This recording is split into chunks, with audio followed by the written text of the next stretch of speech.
Welcome to February 2022. It's Diana Durrell Gutierrez, your intuitive relationship coach and spiritual mentor, here with your Goddess Guidance Oracle message for February 2022. If you're new to my community, welcome, and please be sure to subscribe so you never miss any videos on how to trust and love yourself. Once a month, I pull a card for every week of the month and I interpret the message. And everyone in my community is very intuitive, so I encourage you, as the cards are going up, to get a sheet of paper out and write down your own insights for what this could mean for you. Ready to dive in? Let's do it. So the themes for February are optimism and independence. February is a month where you're going to be invited through different relationships and experiences to take the high road, to really see the silver lining in what may seem like a challenging situation, but it's all meant to test you and help you to come back into your authentic self. I also say independence because there's a lot of energy, Aquarius energy, which is all about forging a new path, trying new things, and really believing that you deserve the best and that it's safe to go in another direction if necessary.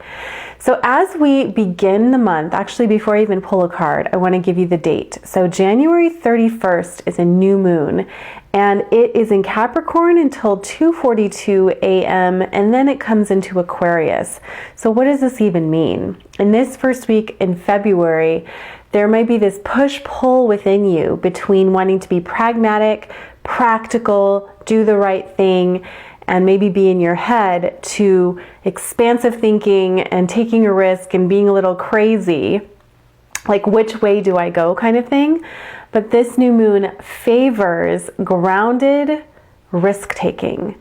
And so if you've been wanting to do something for a long time, but have been hemming and hawing about should you do it, should you not, this is the month where you just go for it and trust that you're going to be given the next step after you take one step all in, okay?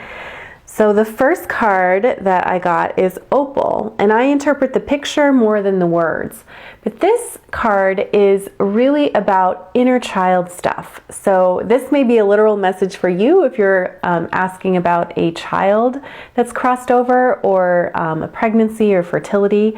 But generally what this card represents is, are you nurturing your inner child? Are you listening? Do you feel safe? And what can you do this week to really anchor into that parent, right, that we all have, to make sure that that part of you is feeling safe and safe to express itself?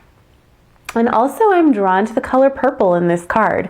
Purple is a spiritual color that really aligns with the third eye and the crown chakra, and it's all about trusting your intuition. So as it relates to relationships in this first week, you're going to be invited to bring out that inner child, to play, and to remember that your intuition is always speaking to you. So even if you get into something that seems like out of the ordinary or scary, trust your intuition. You know what to do. Then we go to the second week in February. I love this. Whenever there is an archangel in the deck, that means there are big changes, positive changes, and the spiritual support to make them happen. So Archangel Michael typically is known as the protector angel. He helps you to feel safe, to make transitions, to move forward, to stop procrastinating. I also call him the Mr. Fix-It angel. So if there's something that is broken down, maybe you need a new computer, or upgrading your phone, or even a car, or some kind of software, this is the week to do it and to call in that divine support. Now, as it relates to relationships, there may be a serious conversation happening. There may be some choice points or some crossroads where you either meet eye to eye or you choose to part ways. It kind of is all or nothing this week, but whatever does happen, trust that you can handle it and that you have full backing. Then we've got a full moon on February 16th. So just circle January 31st and February 16th in Leo, and then it shifts into Virgo after about 1:42 p.m. Now, what does this mean? Full moons are culminations, they're completions, and they're a time when you can wrap things up. But if you like it, I liken it to a pot that's boiling and you have too much water and it's about to overflow. That's kind of what the full moon energy is. And Leo is a dramatic sign. We don't do anything small. You guys like my mug? We like to do things big and showy and dramatic. So whatever comes to an end or whatever begins is going to be very obvious. If you are in business for yourself, it's a great week to put yourself out there, to announce something, to finish and give gratitude and thanks for all that has manifested, and know that anything that is releasing, anything that's healing and completing, it may not be there to test you. It may be something that has been there for a long time, and it's just like a quiet release. So even though it is in the sign of Leo, you know, if you are in tune with yourself, then you may have already released earlier in the month. But let's go to the third week in February. Caressa. So this is about cycles, endings, beginnings, perfect, right, for that full moon vibe that I just talked about.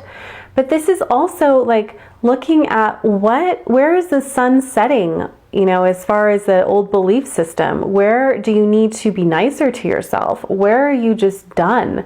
Where do you need to draw a line in the sand? This is a boundary setting card too, and just saying, you know what, I might need some time to regroup with myself to see how I really feel about this. And give yourself that space, if possible, to just tune into your spirit and decide your next moves. And then the fourth week in February, another one of my favorite cards, Mystique, the unicorn. Whenever we have unicorn energy, that means magical opportunities, kind of unseen miracles pop in. It says, keep charging ahead, don't take no for an answer. So all the work that you've done on yourself before, right, setting those boundaries, letting go, healing, this is kind of the payoff. This is the week where you can see things really start to pick up, culminate, things that are given to you or come out of nowhere, connections, invitations, eat it up, enjoy it. And then because we have a longer month in February, I pulled one more card. Maya. So this is a card about study. So looking at your own life, right? And where do I need to, again, like kind of on the theme of the last card, where do I need to examine what I believe? Where is that up for revision? If you've been thinking about going back to school, this is a great card. This is saying go for it. Sign up for the class or teach the class. But I'm also drawn to this angel. She's kind of got this like sheer pashmina thing going on, and that's about vulnerability. So, you know, what do you need to admit that you feel really bad about? Where do you feel like a kindergartner when everybody else is in like the graduate course? And this could be in relationships, this could be around finances, really anything.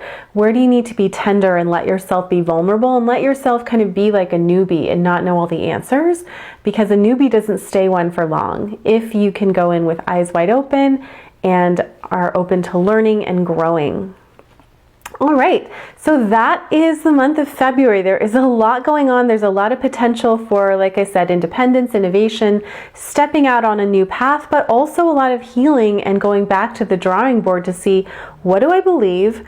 What do I want to believe? And who do I want to be in the world? Let's go over those cards one more time really fast.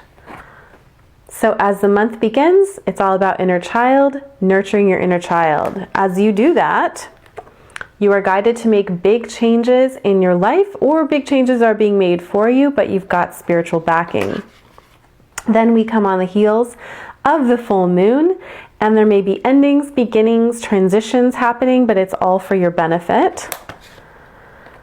And then there's a payoff. So after all your hard work and emotional release, there's something at the end of the tunnel, as it were. And you get to really admit, okay, what do I want to get better at? What am I really great at? What do I want to share with the world? Or where do I need to learn something? And it all goes back to optimism and independence. If you can stay optimistic and be open to new experiences, know that you're not going to have all the answers, but that it's okay to forge a new path, to really follow your heart, then this is going to be a fantastic month. And if you haven't already joined my community, please do so at thedancinggoddess.com. I have a free self-assessment that you can take, the 7 things that are blocking your heart's desires. Find out what they are, and I can't wait to see you on the other side of this. Thank you so much for watching.